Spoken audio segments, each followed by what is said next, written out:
2023 সালে line crew level 1 ও lineman পদের নিয়োগ পরীক্ষায় উত্তীর্ণ হয়ে অপেক্ষমান তালিকায় থাকা প্রার্থীরা জাতীয় প্রেস ক্লাবের সামনে শান্তিপূর্ণ মানববন্ধন করেছেন।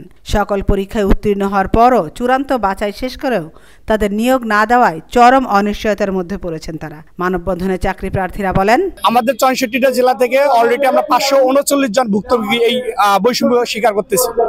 বলা হয়েছে আমরা রিটেন পরীক্ষা দিচ্ছিলাম এবং ভাইবা দিচ্ছিলাম। ভাইবার মধ্যে আমাদেরকে রেজাল্টে বলা হয়েছে ভবিষ্যতে বাংলাদেশের পল্লী বিদ্যুৎ উন্নয়ন বোর্ডের যদি লোক সংখ্যা শূন্য পদ থাকে তাহলে আমাদের এখান থেকে আর কি পূরণ করবে, মেধা অনুক্রমে পূরণ নিয়োগ প্রদান করবে। কিন্তু আরবি এটা আশ্বাস আমাদেরকে দেওয়ার পরেও কিন্তু এগুলো আশ্বাস দেওয়ার পরেও আমাদেরকে এই শূন্য পদ থেকে নিয়োগ প্রদান করতেছে না। চেয়ারম্যান সাহেবকে বলতেছি যেন আমাদের এই নিয়োগ প্রদানটা করে সেই জন্য অনুরোধ জ্ঞাপন করতেছি।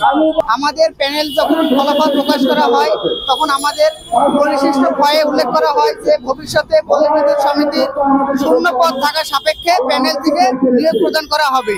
কিন্তু বর্তমানে আমরা দেখতে পাচ্ছি যে আরবি 764টা পদে নতুন সার্কুলার প্রকাশ করছে, কিন্তু আমরা দেখে যাচ্ছি যে প্রাইমারি সহ আরো বিভিন্ন নিয়োগে এবং আরবিও এর আগে নিয়োগ বলনে প্যানেল থেকে তারা লোক নিয়েছে যদি তাদের শূন্যপদ ফাঁকা থাকে।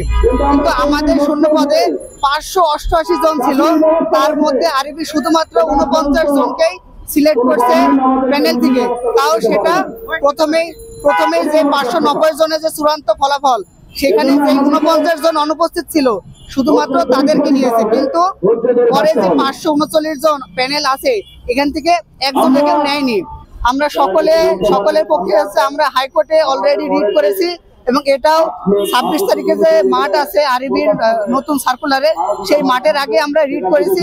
আরবির কাছে হয়তো বা কোর্ট থেকে নোটিশ দিয়েছে, আমাদের বিষয়ে অবগত করছে। তাই আমরা সবাই আশাবাদী আরবি আমাদের নিয়ে ভালো কিছু হয়তো বা তারা উত্তর দেবে। আমরা আশাবাদী যে নতুন সার্কুলার স্থগিত হবে এবং আরবি পূর্বের মতোই প্যানেল থেকে লোক নিয়ে তারপরে তাদের সেটআপ পূরণ করবে। আর আমেনা ইসলাম, আজকের সংবাদ।